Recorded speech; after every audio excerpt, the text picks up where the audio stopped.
Okay so Avengers doomsday में doctor Doom कौन कौन से एवेंजर्स को टारगेट कर रहा है एंड क्यों? वेल, वो मल्टीवर्स को इनकर्जन से बचाना चाहता है एंड सबसे ज्यादा इनकर्जन अगर कहीं हुए हैं तो वो हुए हैं हमारी मेन अर्थ 616 में। और इन इनकर्जन की शुरुआत एवेंजर्स एंड गेम से ही हो गई थी जब हल्क और एंटमैन ने मिलकर टाइम मशीन का टेस्ट किया था। टोनी ने जीपीएस बनाया था और उसके बाद when all the Avengers did time travel, तो वो एवेंजर्स जिन्हें डूम टारगेट करने वाला है और मोस्ट प्रोबेबली मार भी देगा डूम्सडे में, उनकी लिस्ट की शुरुआत कर लेते हैं। एंड प्राइमरी टारगेट है उसका Steve Rogers aka OG Captain America. Hello guys, मेरा नाम है Himanshu and you are watching the buzz beam show. तो स्टीव एंड गेम में जब स्टोन्स को उनके रेस्पेक्टिव प्लेसेस पर रखने गया था तो ब्रूस ने उसे क्लियर कट इंस्ट्रक्शंस दिए थे कि तुम्हें जाना है, स्टोन्स को रखकर सीधे वापस आ जाना है। बट स्टीव ने पैगी के साथ लाइफ स्पेंड करने के लिए इस इंस्ट्रक्शन को इग्नोर कर दिया और एग्जैक्ट टाइम पर टाइम मशीन पर वापस ना आकर दूर एक बड़ी बेंच पर ओल्ड मैन रॉजर्स बनकर वापस आया। और जाहिर है अपनी ओरिजिनल 616 वाली टाइमलाइन में स्टीव ने कभी पैगी के साथ इतना टाइम स्पेंड किया ही नहीं, जिसका मतलब साफ हो जाता है कि ये टाइमलाइन जिसमें स्टीव ने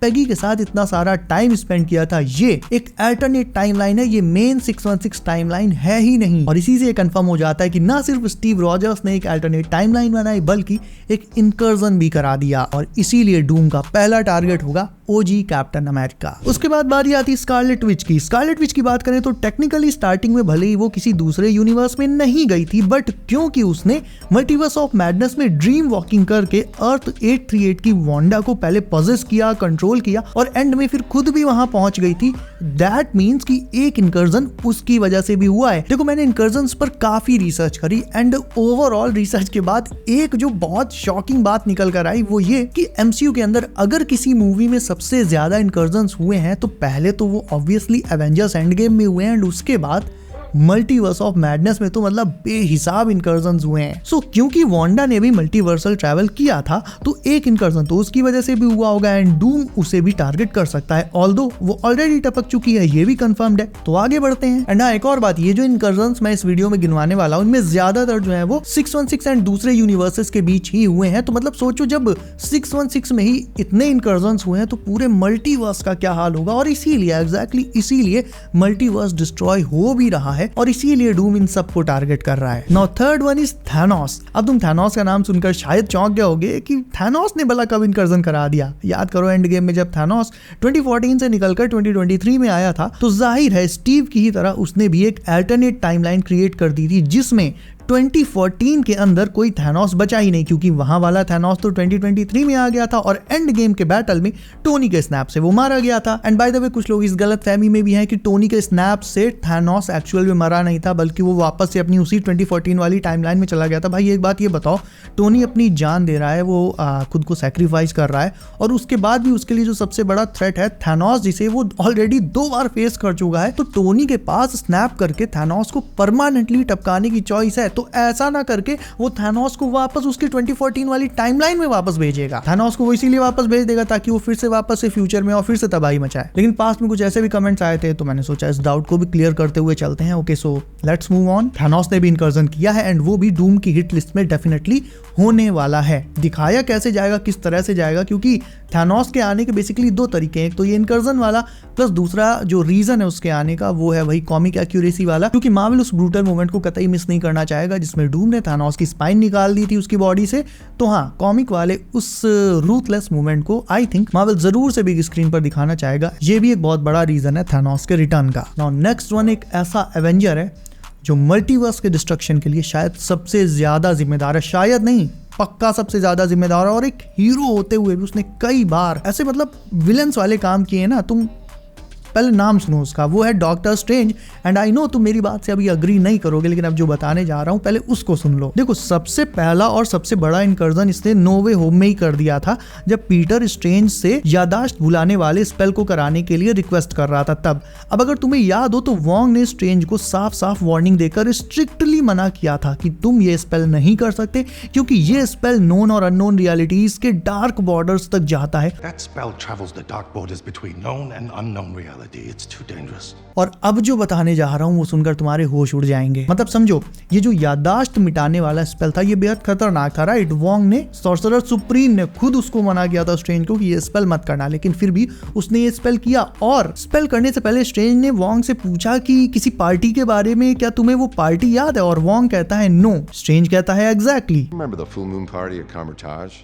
Oh, exactly. यानी स्ट्रेंज ने ये याददाश्त भुलाने वाला स्पेल ऑलरेडी कई बार यूज किया है, बावजूद इसके कि ये बेहद खतरनाक है। अब यहीं से समझ जाओ कि एक प्योर हीरो एटलीस्ट इतना तो केयरलेस वे में एक्ट नहीं करता ना कि वो सिर्फ एक पार्टी बुलाने के चक्कर में इतने खतरनाक स्पेल को कर दे जो खुद उसे सॉर्सरर सुप्रीम ने करने के लिए मना किया हो। माय पॉइंट इज दैट कि एक हीरो मतलब थोड़ा अपनी पावर्स को जिम्मेदारी के साथ लेता, और फिर स्ट्रेंज जैसे हीरो जिसके पास मतलब इतनी बड़ी पावर्स हैं, वो इस खतरनाक स्पेल को एक पार्टी को बुलाने मतलब इसलिए कर रहा है कि वोंग एक पार्टी को भूल जाए। अब तुम खुद सोचो भाई, ये हीरो वाली हरकतें कि विलेंस वाली। बट ये तो जस्ट एक सिंपल सी बात थी।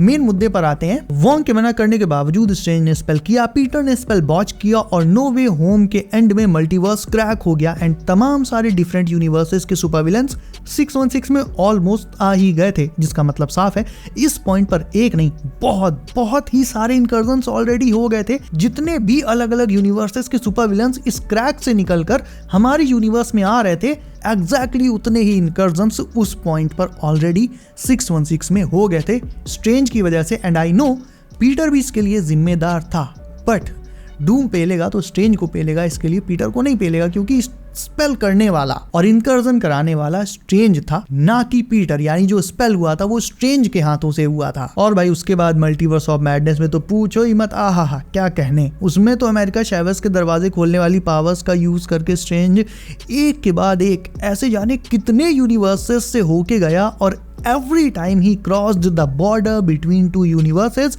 हर बार उस पॉइंट पर एक के बाद एक इनकर्जन्स होते चले गए। तो अब एक सेकंड के लिए रुको और अंदाजा लगाओ कि पूरे मल्टीवर्स की तो बात छोड़ो, सिर्फ अपने 616 में जाने कितने इनकर्जन्स हुए हैं, और ज्यादातर थानोस को अगर हटा दो तो इन सारे इनकर्जन्स के लिए सिर्फ और सिर्फ हमारे हीरोज ही जिम्मेदार हैं। तो एवेंजर्स में भी सबसे ज्यादा इनकर्जन अगर किसी ने कराए हैं तो वो कराए हैं झोला छाप ने। तो जाहिर है स्ट्रेंज खुद भी डूम के टारगेट पर होगा, बट क्योंकि अब वो डार्क डायमेंशन में है इसलिए डूम उसे इतनी जल्दी तो ढूंढ नहीं पाएगा, और इसीलिए पहले वो स्टीव रॉजर्स और स्कारलेट विच जैसों को लपेटेगा। एंड बाय द वे इस लिस्ट का अगला नाम बहुत शॉकिंग है, वेनम। अब तुम सोचोगे वेनम का इनकर्जन से क्या लेना देना, तो बात तो सही है।